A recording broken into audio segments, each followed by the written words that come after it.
প্রিয় শিক্ষার্থীবৃন্দরা, আসসালামু আলাইকুম। আমি নিউ লিচেক স্কুলের সহকারী শিক্ষিকা নিশাত নাবিলা বলছি। আজকে তোমাদের আলোচনার বিষয় হচ্ছে টেন্স। টেন্স হচ্ছে আসলে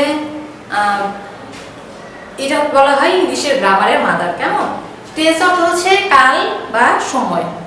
এটা হচ্ছে টেন্স শব্দের অর্থ হলো কি আসলে কাল বা সময়। আমরা যে কাজটা করি সেটা হচ্ছে একটা সময়ের মধ্যেই করি। কেমন? যেমন এই যে তুমি খাচ্ছ, কোথাও যাচ্ছ বা যাই খাই করি, যা কিছু করি না কেন, এটা হচ্ছে আসলে কি আমাদের সময়ের বাধা ধরার মধ্যে। তুমি দেখতে পাচ্ছ যে টেন্স আসলে শব্দের অর্থ হচ্ছে কাল বা সময়। টেন্সটা আসলে হচ্ছে কি কোনো কাজ সম্পূর্ণ হওয়ার সময়কে টেন্স বা কাল বলে। কোনো কাজ সম্পূর্ণ হওয়ার সময়, যেমন আমি যে কাজটাই করি না কেন, আমরা প্রত্যেকটা মানুষই প্রত্যেকটা সময়তে কিছু না কিছু কাজ করি। কাজ ব্যতীত আসলে আমাদের কোনো কিছু সেভাবে হয় না। টেন্সকে প্রধানত কয়টা ভাগে ভাগ করা যায়? প্রধানত ক্লাসিফিকেশন অনুযায়ী টেন্সকে তিনটি ভাগে ভাগ করা যায়। যেমন প্রথম হচ্ছে প্রেজেন্ট টেন্স, বর্তমান কাল। তার মানে হচ্ছে আমি এই সময়টাতে কি করছি, মানে করা, যাওয়া, খাওয়া, আমার বর্তমান সময়ের সকল কাজগুলো হচ্ছে কি প্রেজেন্ট টেন্স, মানে বর্তমানে যা করছি। তারপর হচ্ছে পাস্ট টেন্স। পাস্ট টেন্স হচ্ছে অতীতকাল। অতীতকালকে যেটা আমি আগে করেছিলাম, কোনো কিছু আমার সাথে হয়েছিল, কোথাও বেড়াতে গিয়েছিলাম, এগুলো সবগুলো হচ্ছে কি অতীতকাল বা পাস্ট টেন্স। আর ফিউচার টেন্সটা হচ্ছে কি ভবিষ্যৎকাল। তার মানে হচ্ছে আমি বর্তমানে কি হতে চাই, কি করব, আমার লক্ষ্য কি, আমার উদ্দেশ্য কি, এগুলো যা আমি সামনে করব, এই ধরনের চিন্তা ভাবনা আমার মধ্যে আছে এবং আমি সেই কাজগুলো ইনশাআল্লাহ সম্পূর্ণ করব, সেটাকে কি বলা হয় ভবিষ্যৎকাল বা future tense.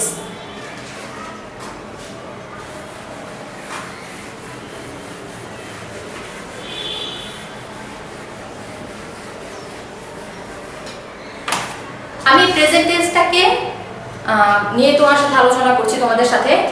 Present tense, past tense, future tense, এগুলোকেও আবার চারটা ভাগে ভাগ করা হয়েছে। ইন টোটাল 12টা সেক্টরে ভাগ করা হয়েছে। প্রেজেন্ট টেন্স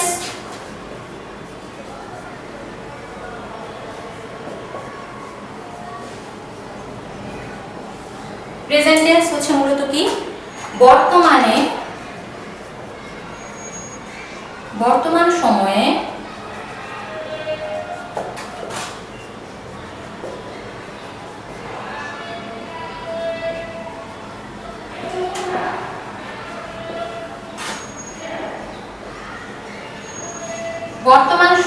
অনির্দিষ্টভাবে কোনো কাজ সম্পূর্ণ করা হলে তাকে প্রেজেন্ট টেন্স বলা হয়। তাকে প্রেজেন্ট টেন্স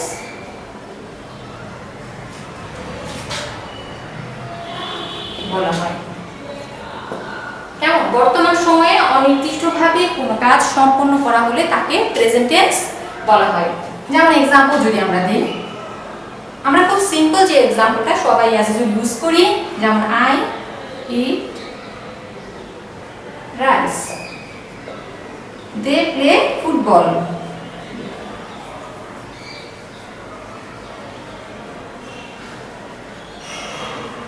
তাহলে আমরা মোটামুটি বুঝতে পারলাম যে আসলে বর্তমান সময়ের অনির্দিষ্টমূলক কোনো কাজ হচ্ছে আসলে কি প্রেজেন্ট টেন্স বা বর্তমান কাল।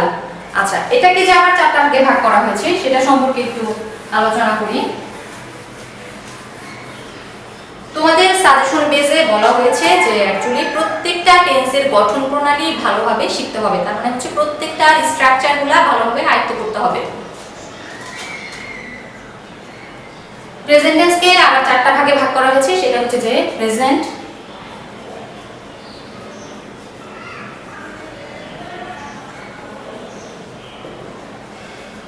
indefinite tense,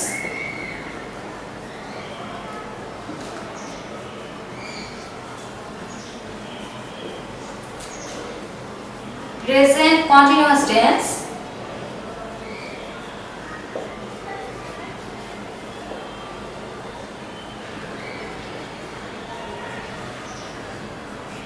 present perfect tense,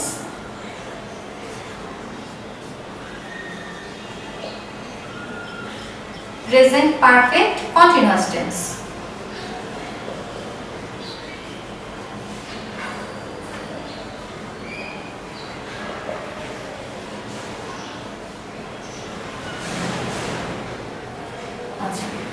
তাহলে আমরা চারটা প্রকার কি দেখতে পাচ্ছি? Present indefinite tense, present continuous tense, present perfect tense এবং প্রেজেন্ট পারফেক্ট কন্টিনিউয়াস টেন্স। আমি সবগুলো নিয়ে একটু করে আলোচনা করছি। ফার্স্ট হচ্ছে প্রেজেন্ট ইনডিফিনিট টেন্স। আসলে প্রেজেন্ট ইনডিফিনিট টেন্স এটাকে সিম্পল প্রেজেন্টও বলা হয়। কি বলা হয়? Simple present.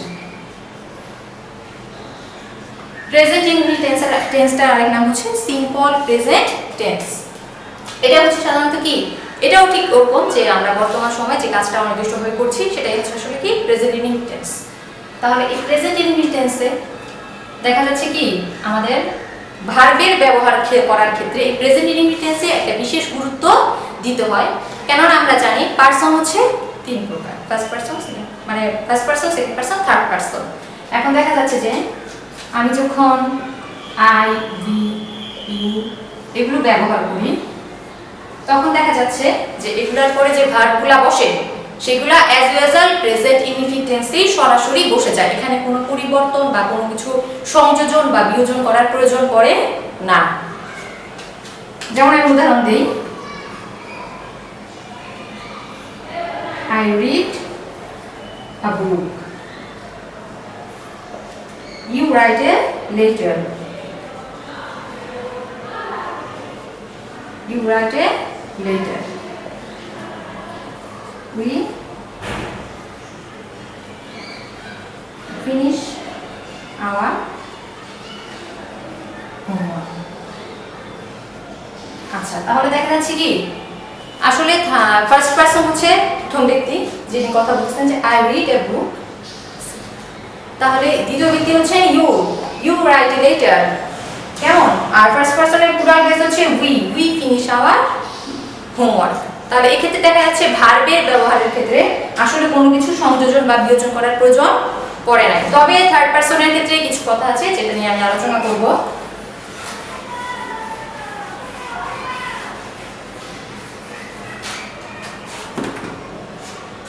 পারসন যদি থার্ড পারসন সিঙ্গুলার নাম্বার হয়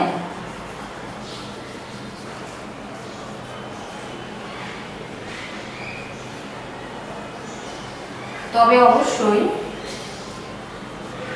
এর সাথে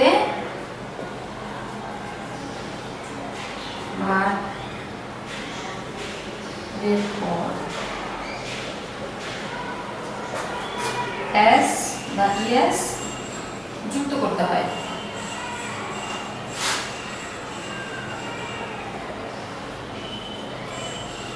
তার মানে হচ্ছে কি পারসন যদি থার্ড পারসন সিঙ্গুলার নাম্বার হয় তাহলে কি করতে হবে? অবশ্যই এটার সাথে ভার্বের সাথে এস বা ইএস যুক্ত করতে হবে। থার্ড পারসনটা আসলে কি আমি তুমি ছাড়া বাকি আছে যারা সবাই হচ্ছে থার্ড পারসন। তাহলে আমি আর তুমি ছাড়া বাকি যারা আছে সবকিছুই কি মূলত থার্ড পারসন। যেমন যদি উদাহরণ দেই, রিনা draws a picture. রিনা কি করছে? একটা ছবি আঁকছে। এটা আমরা অ্যাজ ইউজুয়াল নরমাল কি স্ট্রং ভার্বে উইথ ভার্বে করে এসেছি যে ড্র মূল একটা ভার্ব, কিন্তু এটার সাথে আমার এসটা কেন যুক্ত হয়েছে? কারণ রিনা হচ্ছে একটা third person singular number. He reads a book. এটা হচ্ছে কি থার্ড পারসন সিঙ্গুলার নাম্বার, এর জন্য এটার সাথে এস যুক্ত হয়েছে।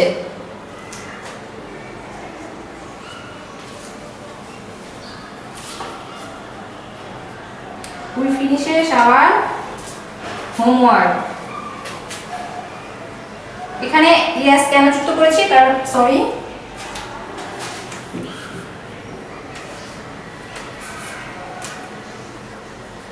she finishes her homework. এখানে সেটা হচ্ছে কি থার্ড পারসন, যার কারণে এরপরে কি যুক্ত হয়েছে? yes যুক্ত হয়েছে। তাহলে রিনার পরে এই যে s যুক্ত হয়েছে, হি এর পরে s যুক্ত হয়েছে, she এর পরে yes যুক্ত হয়েছে। এটা শুধুমাত্র যখন সিঙ্গুলার পারসন হবে, অবশ্যই প্লুরাল না, সিঙ্গুলার হতে হবে। সিঙ্গুলার হলেই ভার্বের পরে s বা yes যুক্ত করতে হবে। মোটামুটি আমরা এতটুকু বুঝতে পারছি যে ভার্বের প্রয়োগের ক্ষেত্রে আমাদের প্রেজেন্ট ফর্মে যখন আমরা বিভিন্ন ভার্বগুলো ব্যবহার করব তখন অবশ্যই কি করতে হবে? আমাকে চিন্তা করতে হবে যে আমার এই বাক্যটা ফার্স্ট পারসন কি আছে না সেকেন্ড পারসন না থার্ড পারসন, যদি থার্ড পারসন সিঙ্গুলার নাম্বারে হয় তবে অবশ্যই এর শেষে অ্যাস বাই অ্যাস যুক্ত করতে হবে।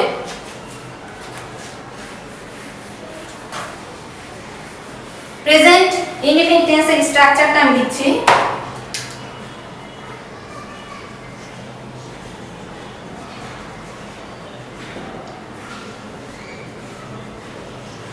সাবজেক্ট প্লাস মূল ভার্ব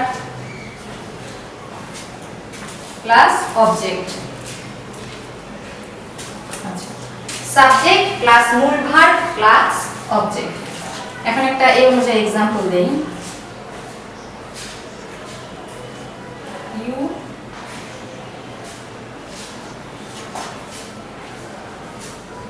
go to school. তুমি বিদ্যালয়ে গিয়েছো, ইউ গো টু স্কুল। সাবজেক্টটা কি তাহলে আমার ইউ, মূল ভার্ব বলেছিলাম গো, আর অবজেক্টে কি আসছে স্কুল। এখানে হচ্ছে ইউটা কোন পারসন সেকেন্ড পারসনের জন্য ভার্বের সাথে কোনো কিছু আমার যুক্ত করতে হয়নি। আচ্ছা, সেকেন্ড আর एग्जांपल দেই।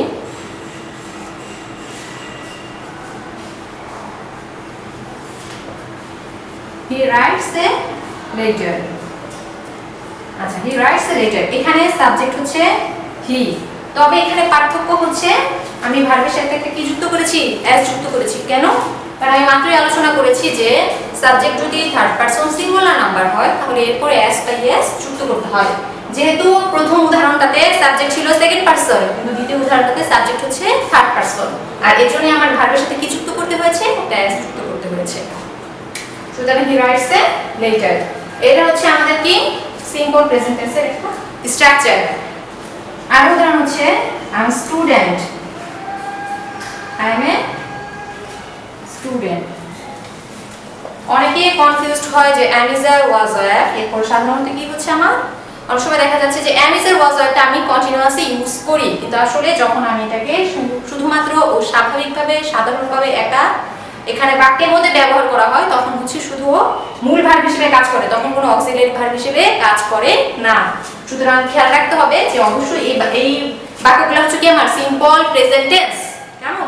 আমরা এতক্ষণ প্রেজেন্ট ইনডিফিনিট টেন্স নিয়ে আলোচনা করেছি, এখন আমাদের হচ্ছে present continuous tense.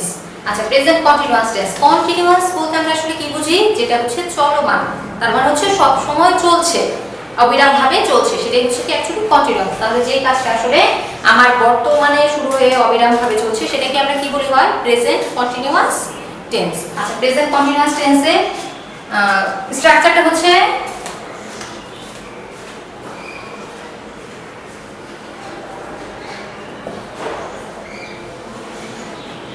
Subject plus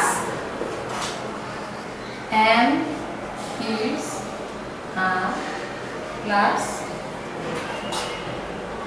verb plus ing plus object। আচ্ছা, তাহলে আমার প্রেজেন্ট কন্টিনিউয়াস টেন্সের স্ট্রাকচারটা হচ্ছে subject plus am is are plus verb plus ing। Example দেই একটা,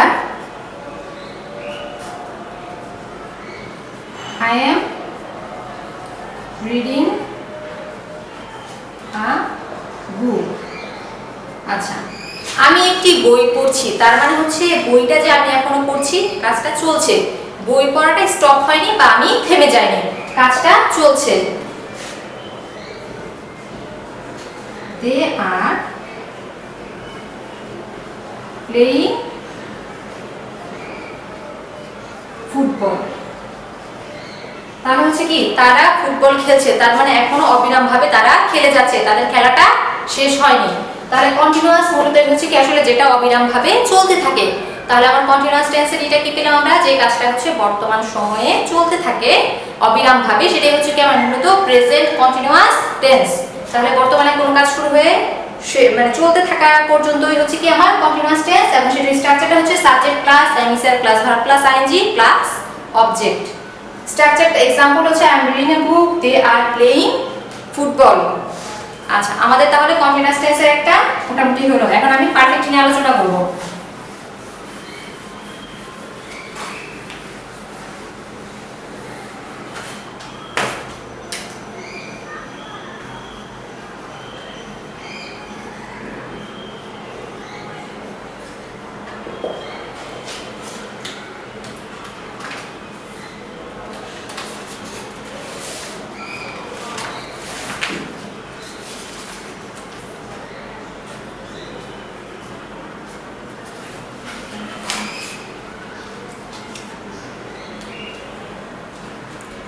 পারফেক্ট হচ্ছে কি, সেটা হচ্ছে কোনো কাজ মানে শেষ হয়েছে কিন্তু এটার ফলাফল এখনো বিদ্যমান রয়েছে, সেটাকে আসলে কি বলা হয়? Perfect.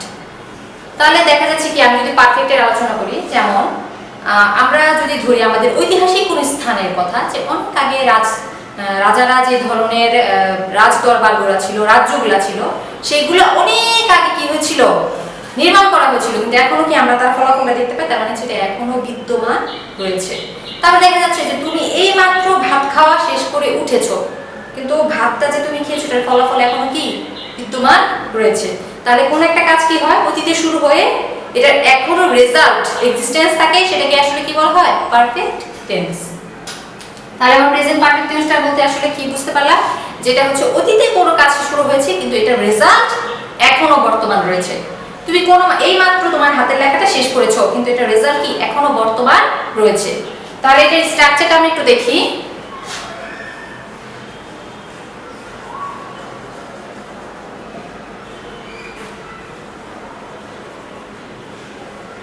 Subject class have has class past present past participle form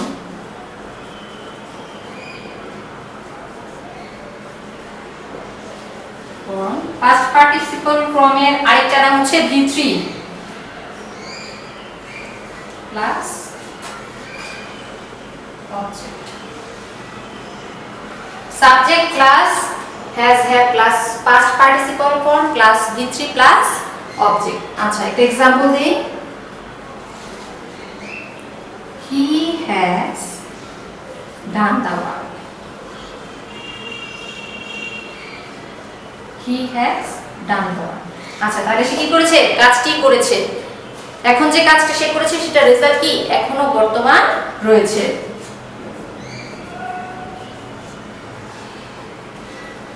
They have bought a car। তারা একটি গাড়ি কি করেছে? ক্রয় করেছে। সেটা হচ্ছে এটা রেজাল্ট এখনো বিদ্যমান রয়েছে। তাহলে পারফেক্টে কি হচ্ছে? আমার অতীতের কোন একটা কাজে এখনো এটার ফলাফল বিদ্যমান রয়েছে, এই ধরনের কোন একটা কাজকে আসলে আমরা কি বুঝে থাকি? Perfect tense. তাহলে প্রেজেন্ট পারফেক্ট টেন্সটা কি হচ্ছে? আমার অতীতে কোন একটা কাজ শুরু হয়েছে কিন্তু এটা কি আসলে এখনো রেজাল্টটা আমি দেখতে পাচ্ছি, এটার ফলটা এখনো বিদ্যমান রয়েছে, সেটাই হচ্ছে কি প্রেজেন্ট পারফেক্ট টেন্স। আচ্ছা, প্রেজেন্ট পারফেক্ট কন্টিনিউয়াস টেন্স এখন আলোচনা করব।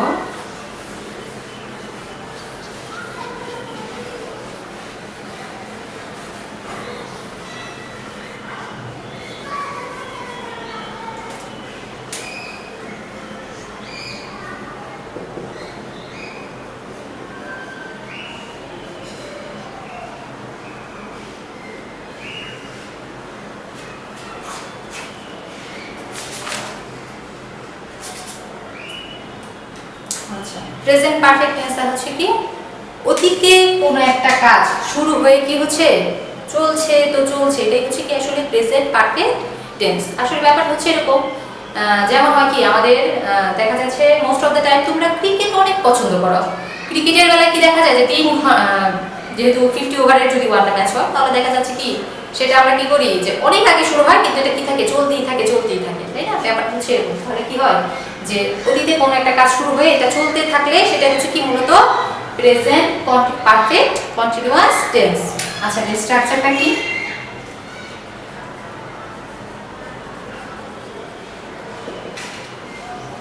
Subject plus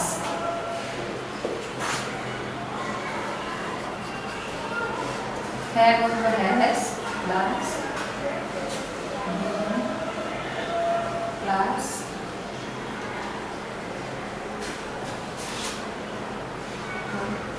plus object।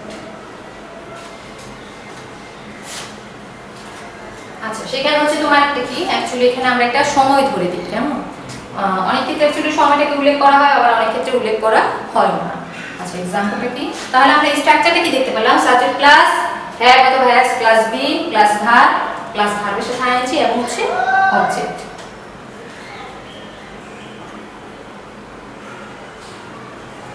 Example হচ্ছে he has been reading a book